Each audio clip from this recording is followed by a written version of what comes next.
প্রথমেই তোমার ফোনের ব্রাউজারটিকে ওপেন করে নিতে হবে। ব্রাউজারটিকে ওপেন করে নেওয়ার পরে প্রথমে লিখতে হবে ration card download. Ration card download লিখে সার্চ করে নেব। সার্চ করে নেওয়ার পরে দেখো এরকম একটা ইন্টারফেস আসবে। প্রথম যে লিঙ্কটি আছে সেটাতে ক্লিক করব। ক্লিক করার পরে তোমার যে রেশন কার্ডটি ডাউনলোড করবে সেই রেশন কার্ড নাম্বারটি এখানে দিয়ে দেবে। রেশন কার্ড নাম্বারটি দেওয়া হয়ে গেলে নিচে ক্যাপচারটা বসিয়ে দেবে। সেম টু সেম যা ক্যাপচার থাকবে সেটা দিয়ে সার্চ করবে। সার্চ করা মাত্রই তোমার ফ্যামিলির যেগুলো রেশন কার্ড আছে এখানে শো করতে থাকবে। তার মধ্যে তুমি যার রেশন কার্ড ডাউনলোড করতে চাও দেখো ration card number, name and Aadhaar number অপশনটি যে শো করছে, তারপর ডান দিকে দেখো সেন্ড ওটিপি অপশন আছে, সেটাতে ক্লিক করতে হবে। তুমি যারটা ডাউনলোড করবে তারটাতে ক্লিক করবে সেন্ড ওটিপি।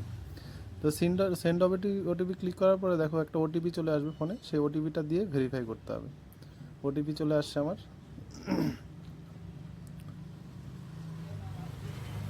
ওটিপি দিয়ে ভেরিফাই করে নেব। করে নেওয়ার পরে তারপর যে মোবাইল নাম্বারটা আছে সেটা কনফার্ম করে নিতে হবে। ওই চেক করে নেব, চেক করে কনফার্ম করব। কনফার্ম করে ইয়েস করে দেবো। ইয়েস করার পরে দেখো তোমার টোটাল যে রেশন কার্ড আছে তোমার ফ্যামিলির সব চলে এসে ডাউনলোড হওয়ার জন্য রেডি হয়ে গেছে। এখন তুমি চাইলে তোমার যে কোনো রেশন কার্ড এখান থেকে ডাউনলোড করে নিতে পারবে। তো আমি একটা ডাউনলোড করে দেখাচ্ছি, দেখো রেশন কার্ড আমারটাই ডাউনলোড করে দেখাচ্ছি, দেখে নাও।